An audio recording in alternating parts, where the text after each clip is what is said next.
in pursuit of health and wisdom. Sapio with Buck Joffrey.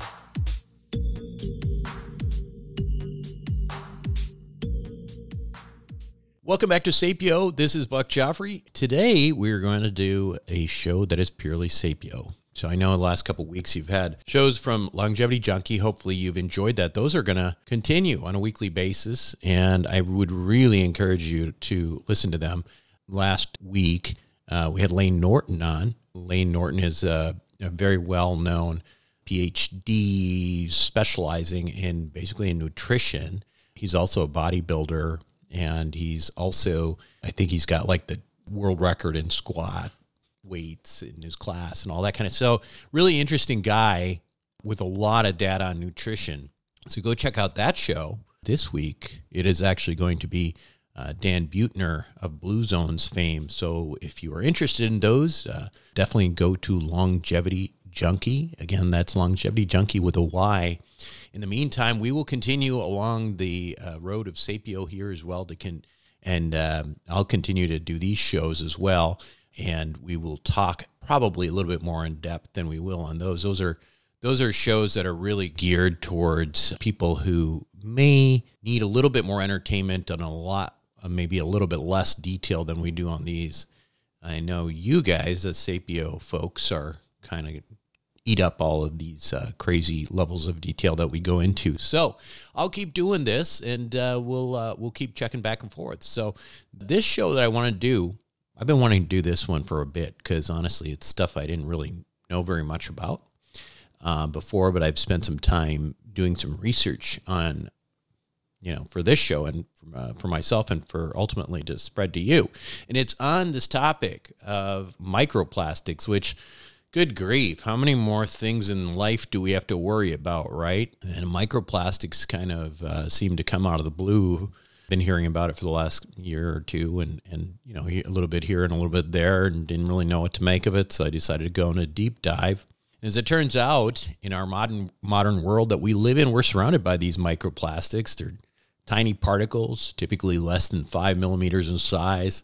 They've found their way into the air we breathe, the water we drink, and the food we eat. And the thing is, they're not just an environmental issue. They are getting into our bodies. And studies have shown that microplastics can accumulate in human tissues. They can accumulate in the lungs, the liver, and even the placenta of the newborn. It's crazy, and it raises serious questions about their long-term impact on our health and longevity. So what we're going to talk about today is how these things enter our bodies, the potential risks they pose, and how you can potentially reduce your exposure. So first, let's break down where these microplastics come from. They fall into two main categories, as it turns out. They're either primary or secondary. Primary microplastics refers to they're manufactured small things that are used in, for example, like microbeads in facial scrubs or plastic pellets used in industrial processes. These things are already super duper small, and that's why they're called primary. There's secondary microplastics, on the other hand, that are a result of larger plastic items like, you guessed it, water bottles, bags, synthetic textiles. What happens is they break down over time, and these larger plastics, when they get exposed to sunlight, heat, even friction, down into smaller and smaller particles. For example, ever leave a plastic bottle in your car on a hot day? When that plastic heats up, it starts to break down, and it releases tiny microplastic particles into the water. Sounds good, right? By the way, I got to tell you, this is maddening for me in terms of the issues with water and bottled water. Up till a couple of years ago, I should say, I was drinking tap water, and this tap water is supposed to be fine where I live. And I didn't really think of it. I always drank tap water. I wasn't really a bottled water guy. And it never made sense to me to buy water when I could get water out of my sink at home.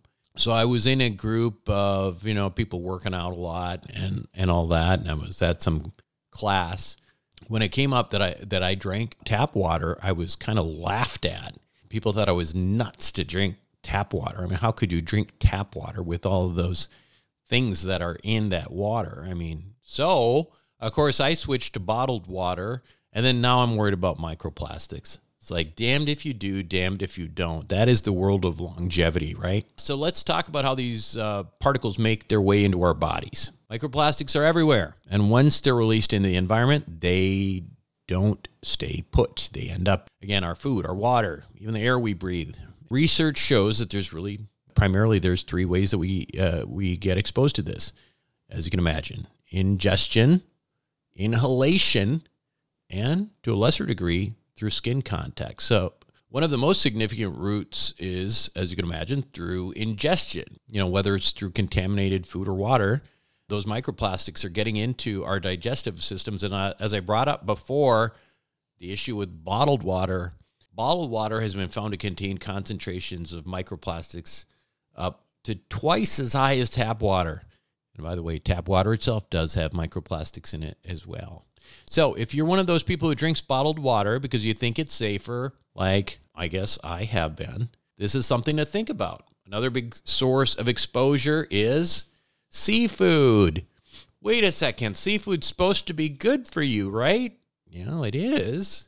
The problem is that particularly shellfish, oysters, mussels, clams, these things, they tend to kind of accumulate microplastics. So if you eat a lot of shellfish, you're getting a lot of microplastics. According to some estimates, people who eat a lot of this kind of seafood could end up eating 11,000 microplastics particles per year. I don't even know where that number comes from, but I saw it, so I throw it in.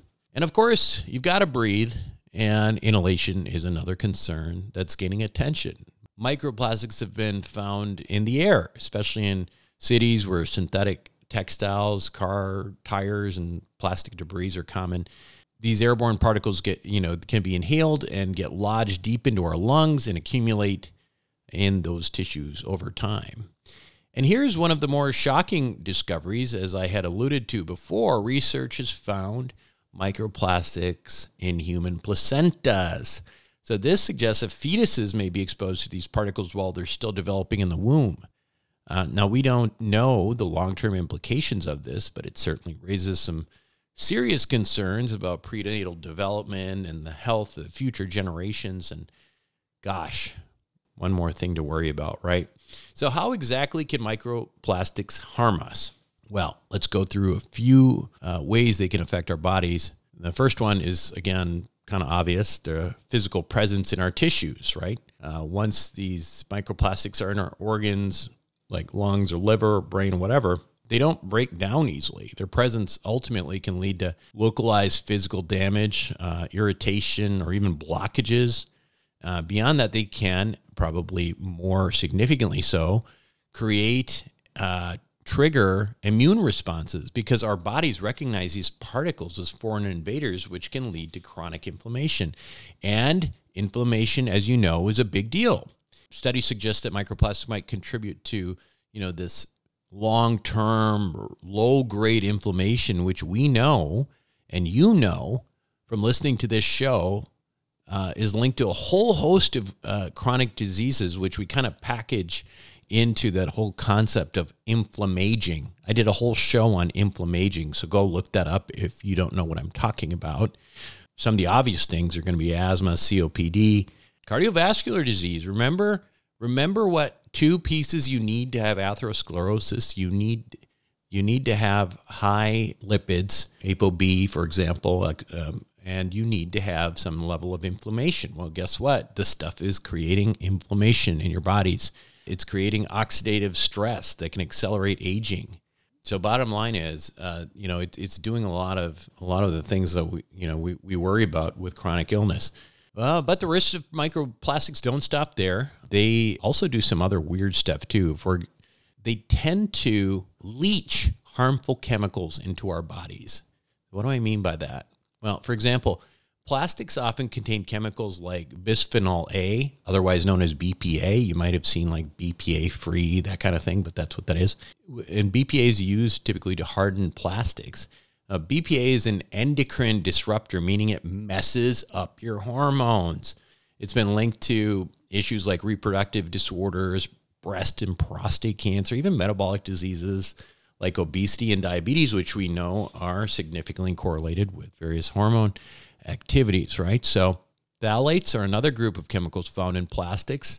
which are used to make them more flexible. And just like BPA, phthalates can disrupt hormone function and also been associated with reproductive health issues, liver damage, and developmental problems in children. Now, to make things worse, microplastics can act like sponges. They can soak up other harmful chemicals from their surroundings. So these particles can carry what are called persistent organic pollutants, or POPs. Chemicals like DDT and PCBs. Remember DDT? I don't know, maybe I'm aging myself, but when I was a kid, they used to have these, in Minnesota, they used to have these trucks spraying DDT to help with the mosquito problem that we have in Minnesota. Formerly, the state bird of Minnesota was a mosquito. Anyway, chemicals like DDT and PCBs, which don't break down easily in the environment. And these pollutants can stick to the surface of microplastics and then essentially hitch a ride into our bodies when we ingest or inhale them. So once inside, these chemicals, of course, are going to pose their own significant health risks: cancer, reproductive disorders, immune system suppression.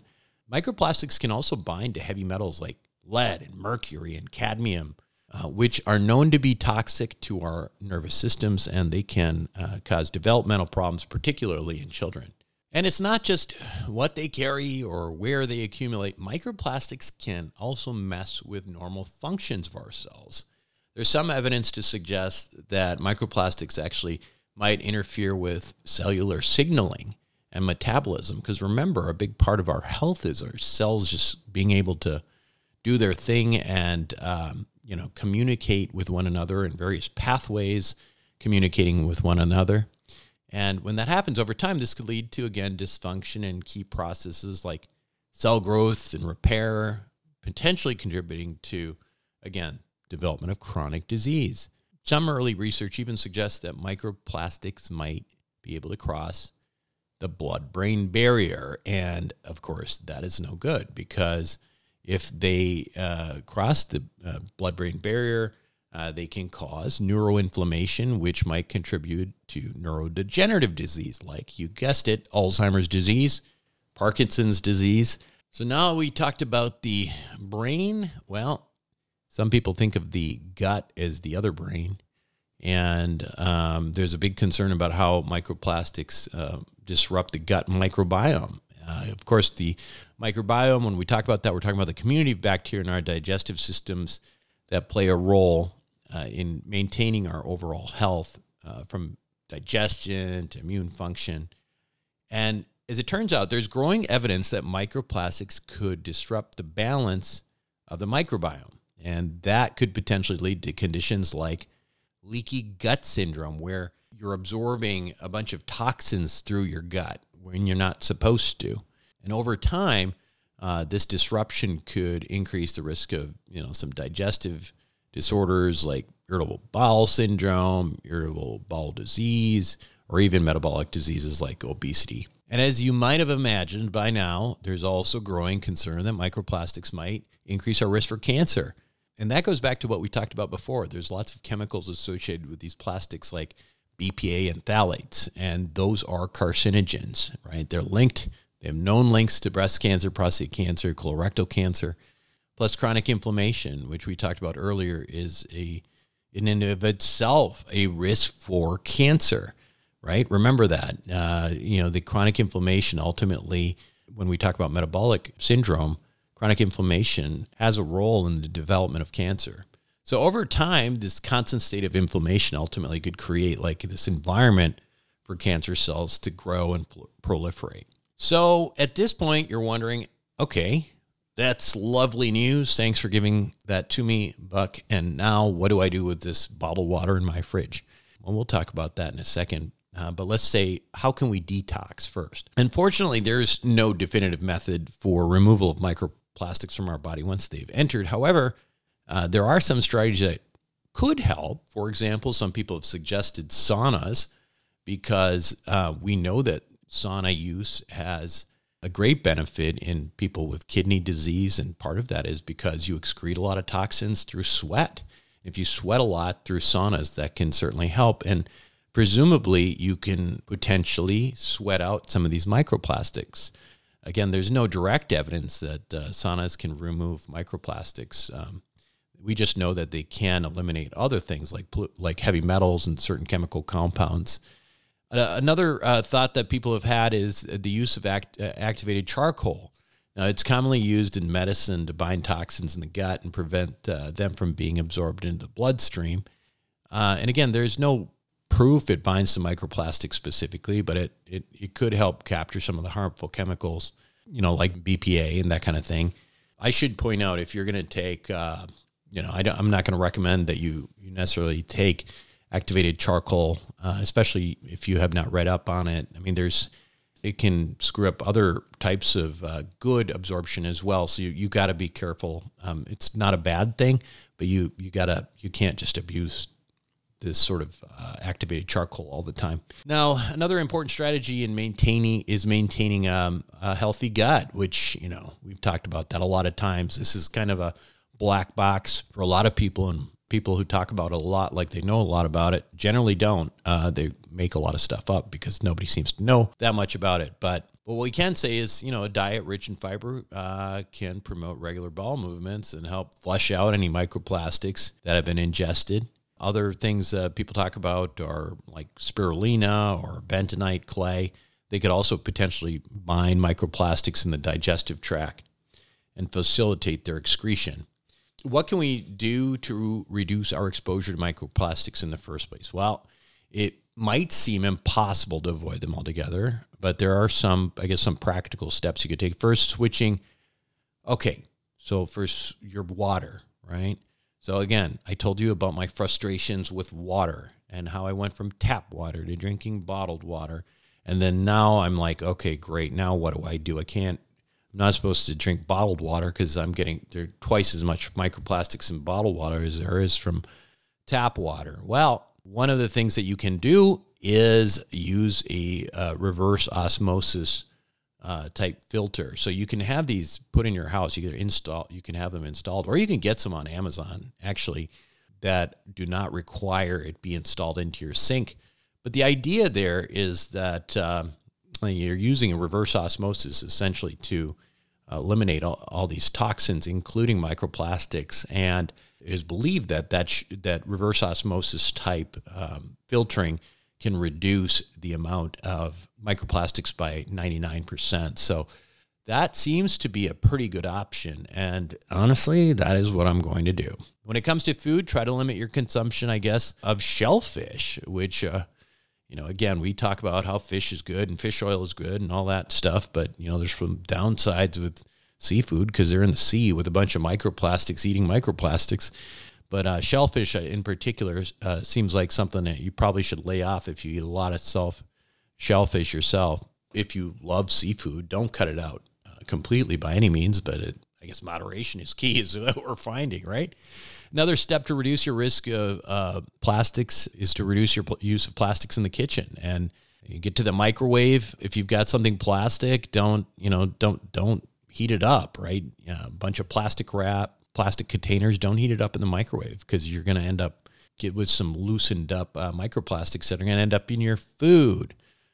So maybe consider switching to glass or stainless steel containers as a safer option. Obviously, you can't put stainless steel in the microwave, but you could put glass in there. Reducing inhalation exposure, you could get an air purifier with HEPA filter, which I have, at least in my bedroom, and it also helps a lot with allergies, by the way, if you're an allergy type person. Regular vacuuming, dusting can also make a difference. Synthetic fabrics like polyester are a major source of airborne plastics, so if you can stick to some natural materials like cotton or wool, that's probably better. And lastly, I think, for those of you who are into personal care products, many exfoliators and facial scrubs contain microbeads. And those tiny particles that are really what give those things a texture. So maybe if you're looking at various exfoliators and stuff like that, make sure that they are potentially have natural ingredients in them instead of these microbeads that can end up going through your skin and all that. Bottom line is, microplastics have become an unexpected but very real issue that I think we need to take seriously. It seems from what I'm reading pretty much inevitable that you're going to eliminate your exposure to microplastics. You can do a lot in the way of, some simple things, whether it be, reverse osmosis type stuff or just not using a whole lot of plastic in your kitchen to reduce exposure. Anyway, that's it for this week on Sapio with Buck Joffrey. I'm Buck Joffrey. Hope you enjoyed it. Make sure you listen to Longevity Junkie as well, and I'll see you next week. Thanks for listening to Sapio with Buck Joffrey. A quick reminder that while I am, in fact, a surgeon, nothing I say should be construed as medical advice. Now, make sure to include your physician in any medical decisions you make. And also, if you're enjoying the show, please make sure to show your support with a like, share, or subscribe. Until next time, this is Buck Joffrey for Sapio with Buck Joffrey.